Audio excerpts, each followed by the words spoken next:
Boa noite a todos, aqui quem fala é o Paulo. Nós estamos aqui na divisa da Argentina, em Garruchos com o Brasil. Então acabamos de instalar uma das nossas churrasqueiras mais top que tem. Toda feita em chapa de navio, com grelhas, duas grelhas de aço inox 304, barrejada, com depósito de lenha embaixo, com portas de vidro de alta temperatura, e toda com madeira, pesando mais ou menos uns 1.300 quilos a churrasqueira. E vou pedir agora para o alemão mostrar para vocês o funcionamento dela.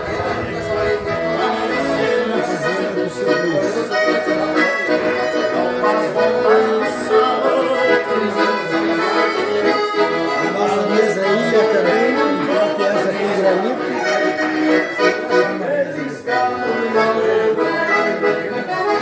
Essas são as iniciais do dono da fazenda, todo feito em inox.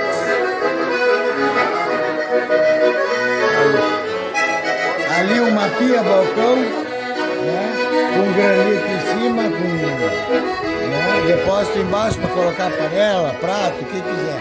E aqui a mesa ilha. A mesa ilha para banqueta, também com depósito de lenha embaixo. Também para botar prato, panela.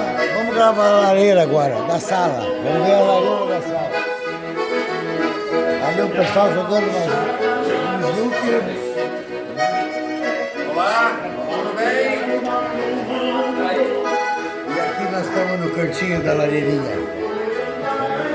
Uma lareira também toda feita em aço de navio, com 1,80 m de altura por 1,20 m de largura, Um cantinho para deixar depois no salão de jogos. Muito obrigado, boa noite e um bom fim de semana para todos vocês.